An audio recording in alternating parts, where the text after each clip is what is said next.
It started like any other Thursday night at Studio 6B in Rockefeller Center. The Tonight Show starring Jimmy Fallon was hitting all its marks perfectly. The monologue had landed every punchline, the audience was electric with energy, and Jimmy was riding that familiar wave of comedic timing that had made him America's favorite late-night host. The familiar blue and gold set sparkled under the studio lights. The Roots provided their signature musical backdrop, and everything was flowing exactly as the rundown had planned. Until Jimmy noticed her. In the fourth row, slightly off to the left, sat a woman who looked like she was trying very hard to disappear.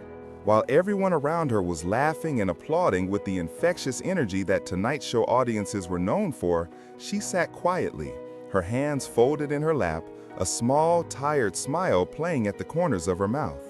She wore navy blue scrubs underneath a cardigan that had seen better days, and her hair was pulled back in a practical ponytail that spoke of long shifts and little time for primping.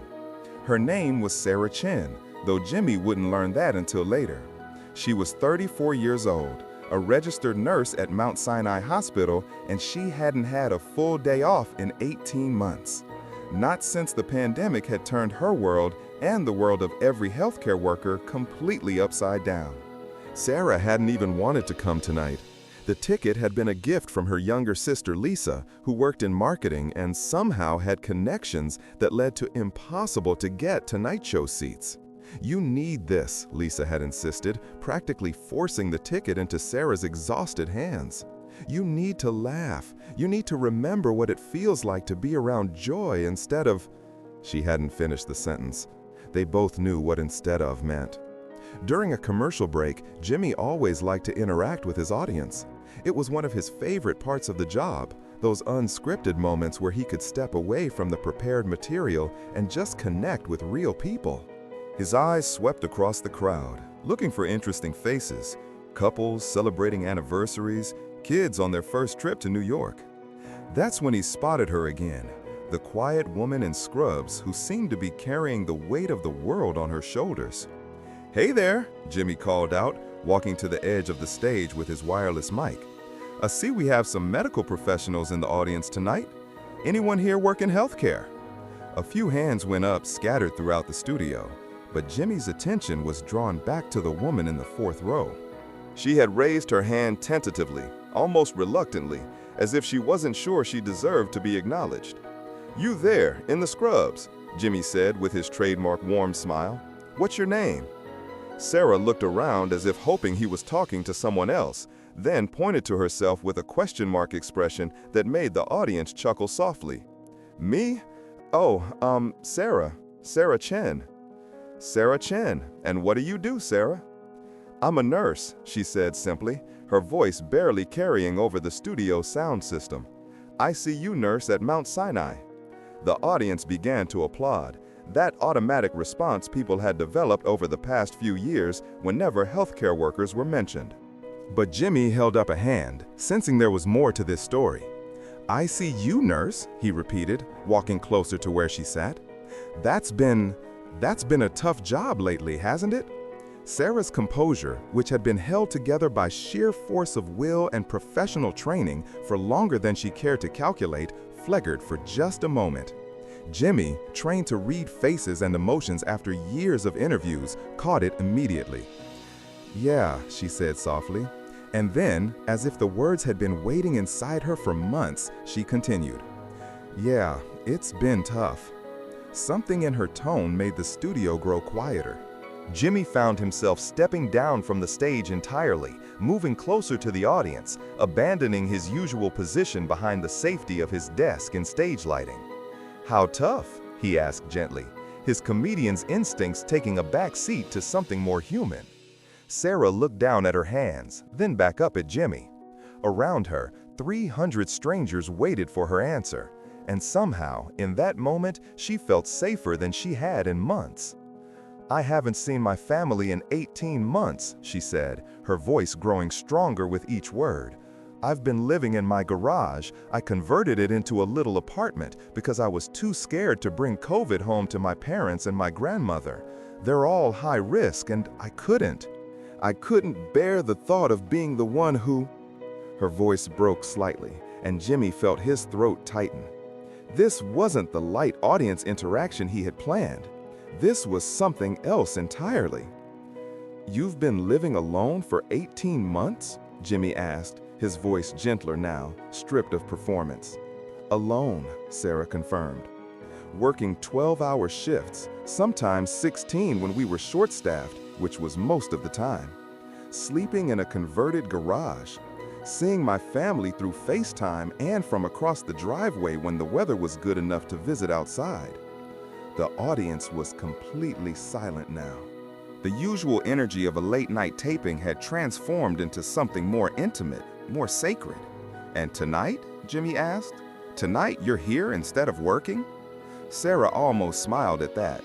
"Tonight is the first night off I've taken in 6 months. My sister literally scheduled this for me and threatened to call my supervisor if I didn't show up. She said I needed to remember what it felt like to be around people who weren't dying." The words hung in the air like a physical presence. Jimmy felt his chest tighten as the full weight of what this woman had been carrying became clear. Behind him, he could hear Questlove and the Roots, who had been listening to every word, shifting quietly in their seats. "Sarah," Jimmy said, and his voice was different now. Not the voice of a late-night host, but the voice of a human being who was beginning to understand the magnitude of sacrifice he was witnessing. "What you've been doing, what you've been sacrificing, do you know how extraordinary that is?" Sarah shook her head quickly. "I'm not extraordinary. I'm just a nurse doing my job.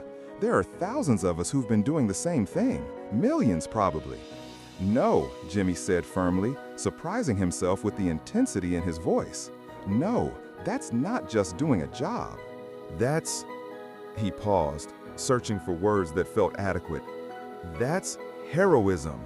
That's love in action. That's giving up everything that makes life worth living so that other people can keep living."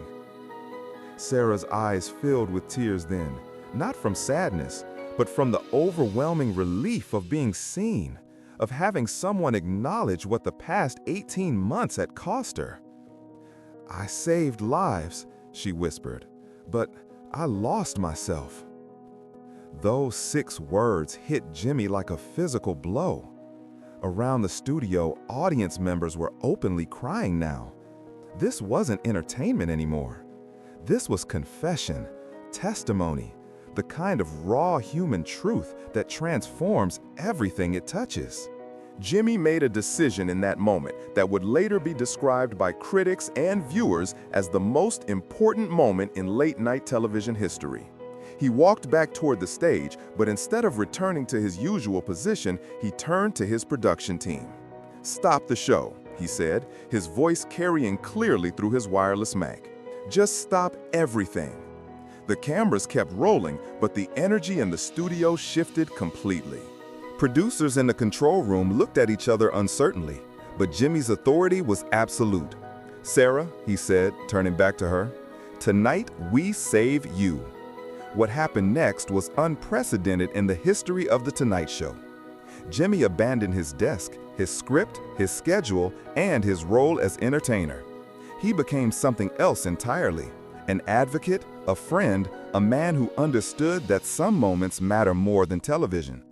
"I want everyone in this studio to understand something," Jimmy announced, his voice carrying a gravity that commanded absolute attention.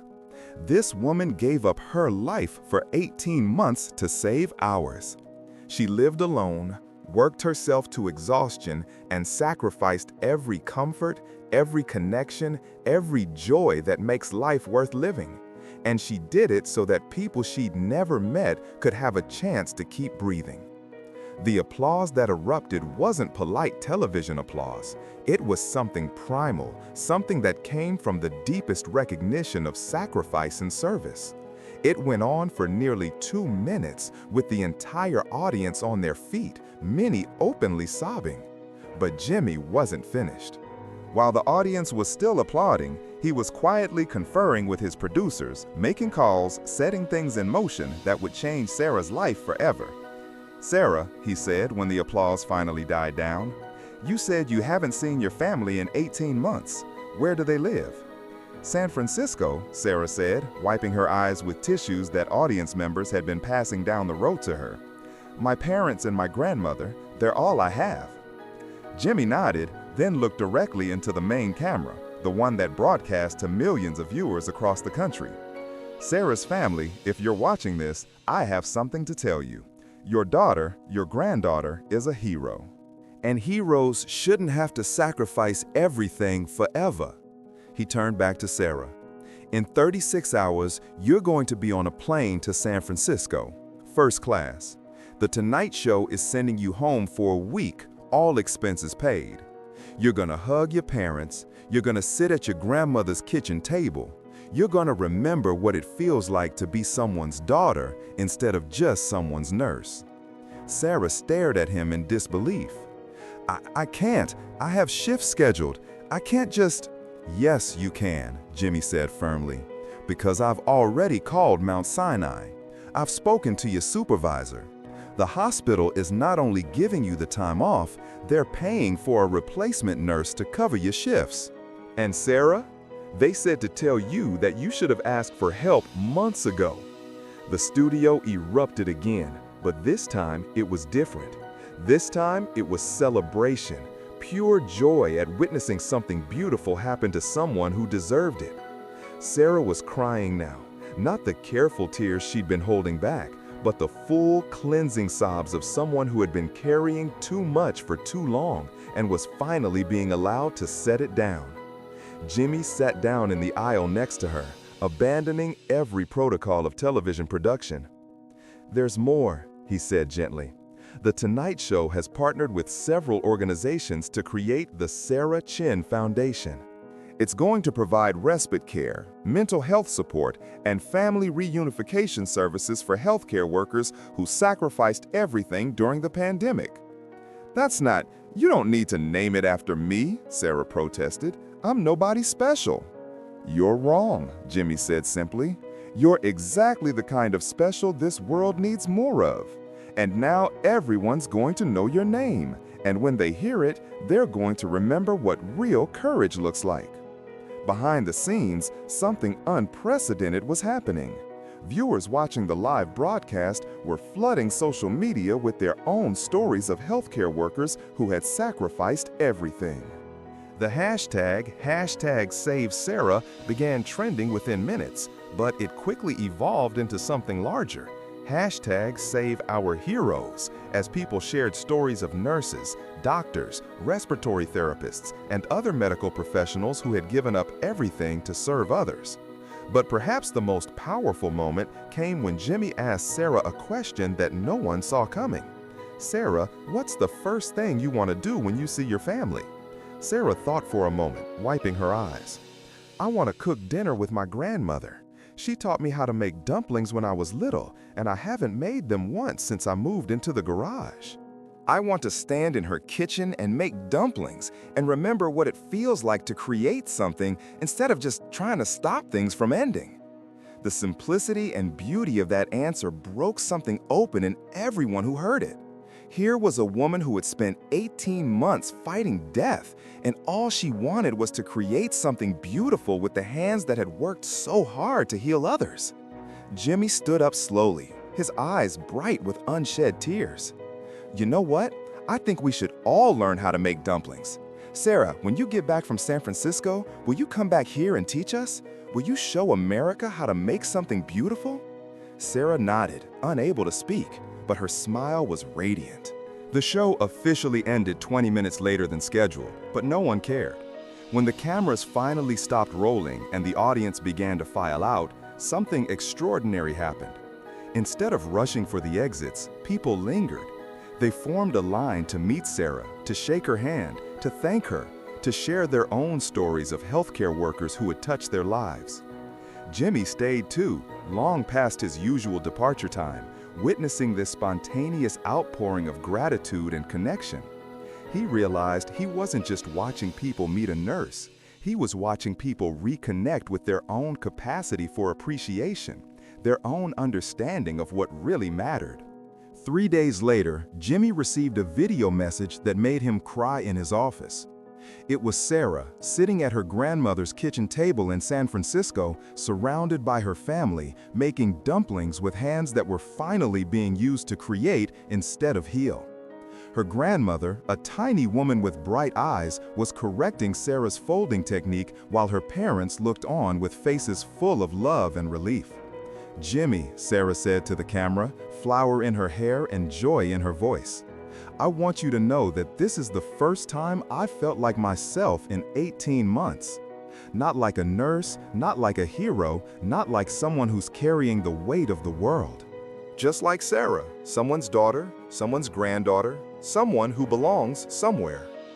The video message was never aired publicly, but Jimmy kept it on his phone and watched it whenever he needed to remember why his platform mattered, why sometimes the most important thing he could do was stop being entertaining and start being human. When Sarah returned to New York a week later, she appeared on The Tonight Show again, this time not as an audience member, but as a guest. She taught Jimmy, the Roots, and a studio full of people how to make her grandmother's dumplings. But more than that, she shared her story of rediscovering herself, of learning that heroes are allowed to need saving too, and of the healing power of being reminded that you belong to people who love you. The Sarah Chen Foundation raised over $3 million in its first year and helped hundreds of healthcare workers reconnect with their families and their own humanity. But perhaps its most important contribution was changing the conversation around healthcare workers from one of simple applause to one of genuine support and understanding. Years later, Sarah would say that the night she sat in that studio audience, exhausted and alone, was the night her life began again. Not because of the money or the vacation or even the foundation that bore her name, but because someone saw her pain and chose to do something about it. And Jimmy Fallon would say that the night he met Sarah Chen was the night he understood the true power of his platform. Not just to entertain, but to witness, to amplify, and to remind people that in a world that often feels disconnected, we all belong to each other. But the story doesn't end there. In the weeks that followed Sarah's appearance, something unprecedented began to happen across the country. Healthcare workers who had been suffering in silence, who had been carrying impossible burdens alone, began to speak up. The floodgates had opened, and suddenly America was hearing stories that had been hidden behind scrubs and professional facades for too long. Dr. Marcus Williams from Detroit wrote to The Tonight Show about how he had slept in his car for 4 months rather than risk exposing his pregnant wife to COVID. Maria Santos, a respiratory therapist from Phoenix, shared how she had missed her daughter's entire senior year of high school because she was working 16-hour shifts and couldn't bear to bring the virus home. James Park, an ER nurse from Seattle, described how he had developed severe anxiety and depression but couldn't take time off because his colleagues were already stretched beyond their limits. Each letter that arrived at the show's offices was read, cataloged, and treated with the reverence it deserved. Jimmy personally responded to as many as he could, understanding that these weren't just fan letters. They were cries for help from people who had been taught that asking for help was selfish, that their own well-being was secondary to their calling. The Sarah Chen Foundation quickly evolved beyond its original scope. What had started as a single gesture of gratitude toward one exhausted nurse became a nationwide support network for healthcare workers struggling with burnout, isolation, and trauma. The foundation partnered with hospitals across the country to implement mandatory mental health support, guaranteed time off, and family reunification programs. But perhaps most importantly, it began to change the culture around healthcare work itself. For too long, the medical profession had glorified self-sacrifice to the point of self-destruction. Doctors and nurses were expected to work impossible hours, to never show weakness, to always put patients before their own basic human needs. Sarah's story became a catalyst for a long overdue conversation about the cost of this culture. Dr. Jennifer Martinez, chief of staff at Mount Sinai, later credited Sarah's Tonight Show appearance with saving the hospital's nursing program. "We were hemorrhaging staff," she explained in a medical journal article. "Burnout rates were through the roof, and we couldn't understand why good nurses were leaving the profession entirely." Sarah's courage in speaking her truth opened our eyes to what we had been asking of our people. We realized we weren't just losing employees, we were losing human beings to a system that demanded everything and gave back very little. The changes at Mount Sinai became a model for hospitals nationwide. Mandatory counseling services, protected time off, family support programs, and most importantly, a cultural shift that recognized healthcare workers as human beings who deserved care themselves. The hospital even renovated a wing specifically for staff respite, creating quiet spaces where exhausted workers could decompress without judgment.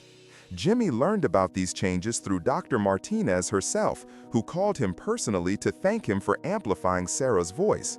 "You probably saved more lives that night than any single medical intervention I've ever witnessed," she told him, "because you reminded us that we can't heal others if we're broken ourselves."